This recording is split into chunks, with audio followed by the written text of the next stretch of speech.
felt normal. I felt unjudged.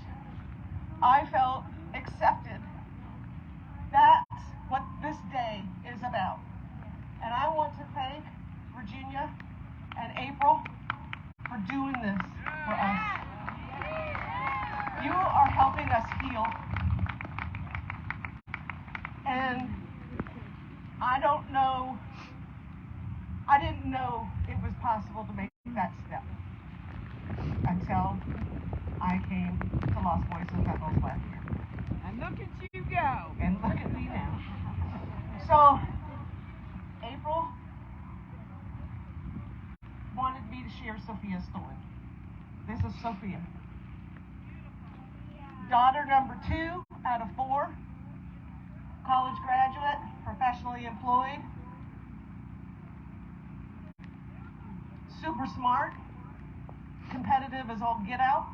We banned her from family board games because she was a bad loser. Sophia, I moved her into her new apartment in Charlotte on July 5th, and she had gotten a promotion, so we moved her. And on August 16th, she went back to Boone to visit some friends. And on the way out of town, she stopped to visit an acquaintance just to say hey. She was thirsty. And she opened what she thought was a bottle of water with its label on. And she chugged it because she was thirsty. What Sophia didn't know about that bottle of water is that it contained 8 nanograms of dissolved fentanyl. You know, we all know fentanyl is colorless, odorless, solvable. We don't know why that person had fentanyl in that water bottle. But Sophia died instantly on this person's kitchen floor. She didn't feel any pain. She didn't have any panic. She lost her future. And it feels at times that we lost ours. And I know you all know how that feels. The person who was responsible for Sophia's death lied and blamed her for her death, and the police believed it. It took us, in the great state of North Carolina. Hey, I want to give a shout out to the North Carolina people. Who's here? Not loud enough. North Carolina, come on. You're our people. And I just got some new numbers.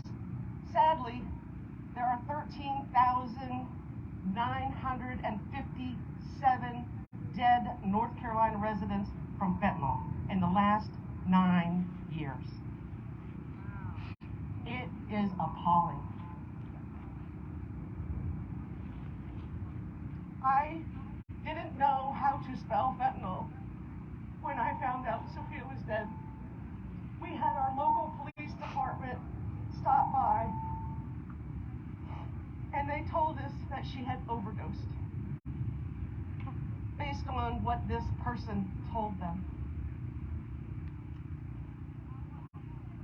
In the great state of North Carolina, you don't get a death certificate until an autopsy is complete and you get a toxicology report.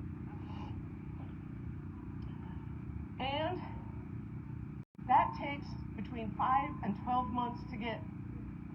So you don't know what killed your kid or your loved one. I worked with a woman who had to wait a complete year. That's unacceptable. Yeah. So it took us, I guess we were lucky, it took us 5 months, and we got the toxicology report back. There was nothing in Sophia's system except fentanyl. We had to hire an attorney. We hired a private investigator. because the local law enforcement did not believe us that this wasn't how Sophia died. She didn't die of an overdose. She was murdered. Yep. She was murdered. We finally got it up to the DA, voluntary manslaughter. DA looked over the case for 2 months. However, we got called in October, 14 months after Sophia died, and they spent more time explaining to me how they couldn't prosecute the case than they did probably researching the case. So their decision was, well, let's look at our win-loss record as the DA. I want to win. I will only take the cases that I'm guaranteed to win. Well, Sophia's case was a little complicated. There's only 2 people who knew how Sophia died. That was Sophia, she's dead, and the guy who killed her. But the story leaked out. But the DA didn't feel that that was going to work, and it was going to take too long, and it was going to cost too much money. So Sophia got no justice. That guy is living in Currituck County, North Carolina. I know exactly where he is. And I go to the courthouse every week doing research on cases, and I always look up his name. And guess what? He got a traffic ticket and had to go to court. I drove 3 hours to go to that court date. You go, boy. And I held Sophia's poster up, and I sat right next to the electronic check-in. He had to take his keys out of his pocket, all that stuff. He looked up, he saw Sophia, he looked at me, and he did this. And he shame-walked into the courtroom. I sat there for 3 hours, and I watched him, and he watched me, but he always looked down.